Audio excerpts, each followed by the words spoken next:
Morning, guys. Welcome to Coffee Chat. Oh my goodness, that was delicious. Guys, you know how it is some mornings the coffee just hits your taste buds a little bit more stronger than other mornings, and we're not making it any different. I mean, we're throwing it into the K-cup machine, of course, and just putting in our cinnamon shavings and our hazelnut syrup and our cream and all that kind of stuff. But, some mornings it's just absolutely hits you way more powerfully, I'll tell you. Wow. Well, guys, I'll tell you what, the article that I was reading this morning, boy, does it ever show the level of incompetency that this government that we have is absolutely thrown out there. And it has to do with the social security system. Yep. Guys, reading an article, they are backlogged to the tune of $1.1 billion in improper payments. Now, I know the first thing we think about when we think about improper payments is, oh, well, they've overpaid people. Nope, that's not the bulk of it. The bulk of it, guys, is underpayments. Now, can you fathom that? Here you are, you're retired, and you're waiting on your Social Security check. And by and by, a lot of folks that are in that retired situation, guys, unfortunately, that's basically what they're trying to live off of is these Social Security payments. And it comes out that you're getting less than what you're due to get, and you then file a grievance. Well, it gets put on the shelf over there. And to the tune now of 1.1 billion, it is truly obscene. And this is where I come out and I say, man alive. I mean, is there ever a use case for distributed ledger technology than what we're seeing today? I mean, you've got this permanent bureaucracy out there that can't even manage the budget. I mean, it is just absolutely insane how money is being spent, yet they can't get out there and fix the Social Security system and make sure that people that have paid into this system for 25, 35, maybe 40, 45 years, and then they go to cash out and actually get their month-to-month payments, and they can't even get that right so that they get these payments, not only on time, but the correct amount. I'm telling you, boy, if I was in that situation, I'll tell you, I'm close to it. Judy and I, of course, are retired, and we're up there, in our 50s and 60s and stuff like that. And at the age where we may start drawing on these Social Security networks and all this kind of stuff. Well, I'll tell you what, there's no way, in the way in which they're administering these programs now, how would you want to be in that situation? And of course, in the current economy, you're dealing with a lot of elderly people. The population of the older generation is getting far greater percentage-wise than the younger generation. And of course, that has to do with how many kids people had and on and on and on. But big voting sector, I'll tell you what. And you tick these people off, I'm telling you, man, it's gonna show up at the polls. And you watch and see if we don't get some rhetoric out there, from both sides of the aisle with respect to this situation and this problem, and how they're going to fix it and what they're going to do, because they know we've seen in election cycles in the past how the people have been they've gone to all the old folks home and they literally bus people down to where the polling stations are by the bus loads, and get them in there. We got to get your vote. But are you going to get out there and fix the problems for the people? How about that right there? Wow.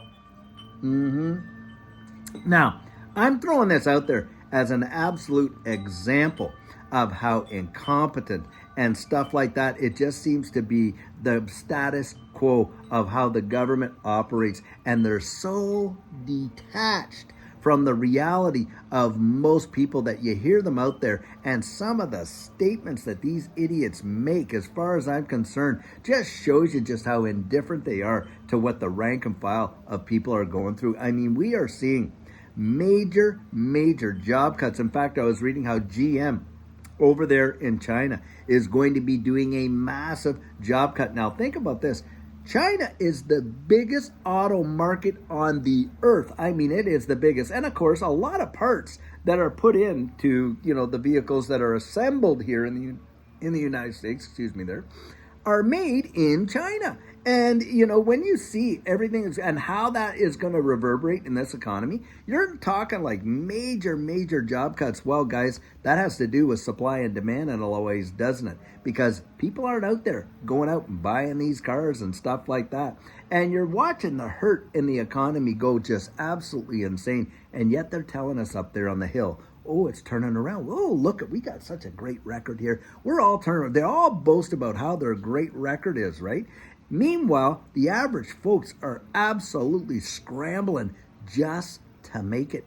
Now, that is truly, I mean, we know from reports that delinquency and credit card debt, and of course, you know, car repossessions are off the Richter scale.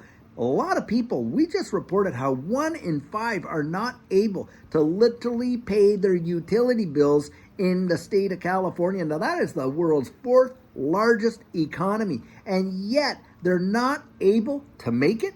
You have got to be kidding when you think about what's going on in the wide world. And it's because a lot of people are losing jobs. They're going out there, they're trying to compete, you know, of course, to get these other jobs and things like that. My son's in the tech industry. He's there in Arizona. Well, he lost his job. Well, I'll tell you what, you know, all these big companies that have been laying off a lot of these, you know, tech guys and things like that. Well, where do you think they're out? The job market is insane in terms of the competition.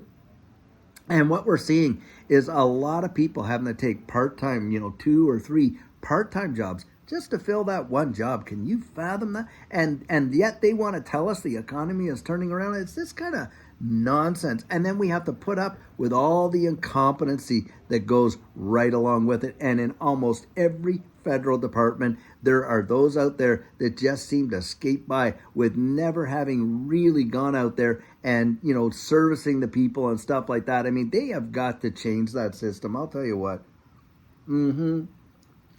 And this is where I think blockchain technology, distributed ledger technology, is going to come in a powerful way in the utilization and how it streamlines a lot of these various things. And one of them, I'll tell you what, IRS, you had better believe that. Look, when we're dealing with, you know, perhaps, you know, whether it's a central bank digital currency, stable coin or whatever, but a distributed ledger technology based financial system, you are not going to be in the same situation where you're filing now. Nope. I'll tell you what, when you're dealing with your point of sale, it's going to go bink like that. The merchant's going to get their share. Government's going to get their share. Bang, just like that. And what's that going to cut out, guys? It's going to cut out a massive amount of administration and reporting. Oh, and for payroll taxes, bang, payday hits, bang, bang, bang, all done.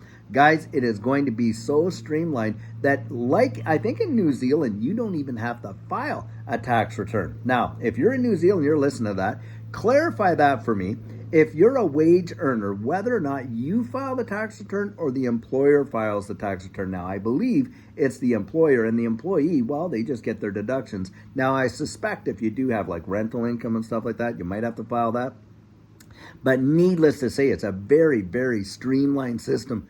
And it would not surprise me, guys, and these self-assessing systems like we have here in the United States, of course in Australia, of course in Canada, UK, and all these other countries like that, these self-assessing systems for tax, that it's going to get so streamlined, and blockchain technology is going to take that over, and you're going to watch the administration of some of these departments, the amount of staff that they're going to have to do that, absolutely get sliced and diced like you would not believe, because it's going to solve so many problems right there. Yep. And one of the problems it's going to solve, in my estimation, is all the incompetency of what our governments are throwing out there. It is truly, it's absolutely a shame when you think about it, when you're the billions upon billions and trillions of dollars that we are throwing out there, and yet we're dealing with all this nonsense and people not even getting paid the right amount for their social security payments at a time when they need that money like in a big, big way. Absolutely no excuses as far as I'm concerned, I'll tell you. And guys, it just kind of boils the blood when you think about it. It really does. Because there are people that are genuinely hurting as a result of this nonsense. But that's what our tax dollars are going to pay for. Oh yes, going to pay for all this nonsense. I cannot wait for this distributed ledger technology space to come in there and literally clean house. I'll tell you what, right there, boy. Well, guys, I know that is a bit of a soapbox, but sometimes you got to get on one, right? Well, I'll tell you what, it is Wednesday, and I sure hope you're having an amazing hump day. It is a beautiful one out here. It's really sunny, and it's not super, super hot yet. I'm sure it's going to get there. We've been experiencing like 99 to 105 degree heat and stuff like that. But boy, I'll tell you, it feels awesome this morning. So guys, I'll tell you, wherever you are in the wide world, I sure hope you're having a fabulous one. And until later on when we have an amazing video for you, have a great one and take care.